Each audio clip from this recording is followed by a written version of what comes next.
कुछ एक चीज़ों पे मैंने एक आरटीआई लगाई। भाई आरटीआई लगाई क्योंकि जम्मू में 4 नए मेडिकल कॉलेज खुले हैं, जीएमसी डोडा, राजौरी, कठुआ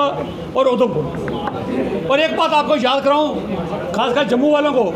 कि 2013 में 17 नवंबर 2013 में जम्मू में गुलाम नबी साहब ने सुपर स्पेशलिटी हॉस्पिटल का उद्घाटन करते वक्त ये कहा था, जम्मू वासियों को आश्वासन दिया था कि मैं आपको एक ऐसा स्पेशलिस्ट हॉस्पिटल देने जा रहा हूँ तोहफा, जिसमें 800 के करीब आपको डॉक्टर्स दूंगा, 200 के करीब पैरामेडिक्स दूंगा। और ये भी आश्वासन दिया था कि जम्मू वालों को ये भरोसे को कायम करने के लिए मैं 50% डॉक्टर्स जम्मू से दूंगा और 50% डॉक्टर्स आपको मैं आउट ऑफ स्टेट दूंगा, और एक अच्छी एमरजेंसी भी सुपर स्पेशलिस्ट में दूंगा। लेकिन उस सुपर स्पेशलिटी हॉस्पिटल का क्या हासिल हुआ वो हम जम्मू वासियों के सामने है। आज तक वहाँ से पूरे डिपार्टमेंट ही फुल फ्लैज डिपार्टमेंट नहीं बन पाए, वो भी कहीं ना कहीं सियासत की भेंट चढ़ के HODs में आपस में झगड़ा चलता रहा, और आज तक वहाँ पर एक अच्छी एमरजेंसी वहाँ पर नहीं इस्टेब्लिश हो सकी। अब जब सरकार ने, और एमरजेंसी ना होने की वजह से जो आज भी कार्डियक के हार्ट के पेशेंट आते हैं उनको पहले GMC जाना पड़ता है, और मेडिकल टर्मिनोलॉजी में ये कहा जाता है कि जो कार्डियक पेशेंट है जिसको हार्ट की प्रॉब्लम होती है, फर्स्ट आवर जो उसका एक गोल्डन आवर होता है, उस टाइम में हॉस्पिटल पहुंच जाए और उसको अच्छी ट्रीटमेंट मिल जाए तो उसकी जान बचाई जा सकती है। लेकिन जहाँ बदकिस्मती जम्मू वालों की क्या, पेशेंट्स को पहले मेडिकल कॉलेज में ले जाया जाता है, हार्ट वाले को वहाँ पर देखा जाता है, जूनियर डॉक्टर देखते हैं, दूसरे देखते हैं, उसके बाद ये डिसाइड करते हैं किसका ट्रीटमेंट सुपर स्पेशलिटी में होगा। उसके बाद जो 1 घंटा जो गोल्डन पीरियड है वो इसी चीज़ में वेस्ट कर दिया जाता है, उसके बाद उसको मेडिकल सुपर स्पेशलिटी में शिफ्ट किया जाता है। तब तक कई बदकिस्मत उसी टाइम में ही ख़त्म हो जाते हैं और बाकियों को वहाँ शिफ्ट किया जाता है। आप ये देखने के लिए कि जम्मू मेडिकल कॉलेज में आज भी अभी आ जाओ, पता करो वहाँ पर जो पेशेंट्स हैं वो कहाँ से आए हैं। 50 to 70% पेशेंट आज भी पेरीफेरी से आते हैं। तो उस चीज़ को देखने के लिए मैंने एक आरटीआई लगाई थी पूरे जम्मू मेडिकल कॉलेज में, कि पता चले कि रेफरल केसेस आज भी कितने बाहर से आ रहे हैं। क्योंकि जब कठुआ का मेडिकल कॉलेज खुला तब ये कहा गया कि कठुआ इलाका, बन्नी, बिलावर, बिसोली, पूरे इलाके को ये हॉस्पिटल कैटर करेगा। इसी तरह डोडा में भी कहा गया, इसी तरह राजौरी में भी कहा गया। लेकिन अफसोस है कि ये रेफरल केसेस, ये सारी रेफरल केसेस की लिस्ट है, आज भी referral cases Jammu medical college में शिफ्ट किए जाते हैं।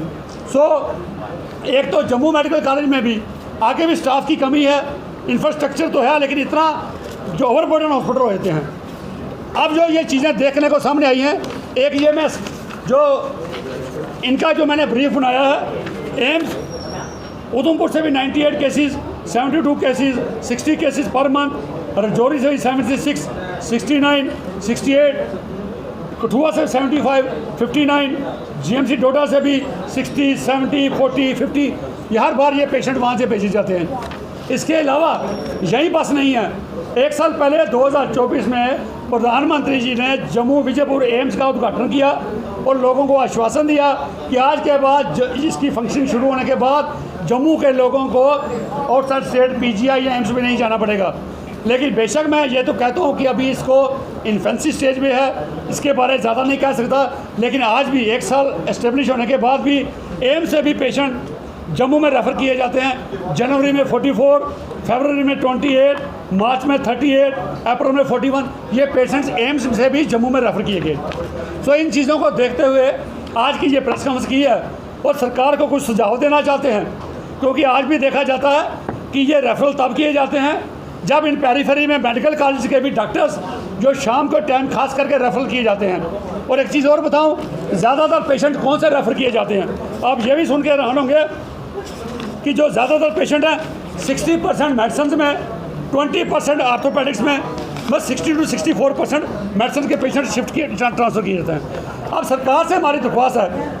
कि जब तक मेडिकल कॉलेज की डॉक्टर्स की प्राइवेट प्रैक्टिस पे बैन नहीं लगाया जाता, ये डॉक्टर्स बेटर पेशेंट केयर नहीं दे सकते,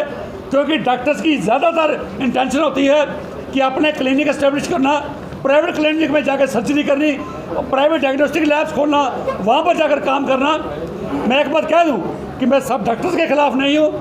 ना ही उनके प्रोफेशन के बारे, लेकिन जो कमियाँ समाज जो कमियां मौके पे देखी जाती हैं उन चीज़ों के सामने रख के ये बात कर रहा हूँ। Exceptions are always there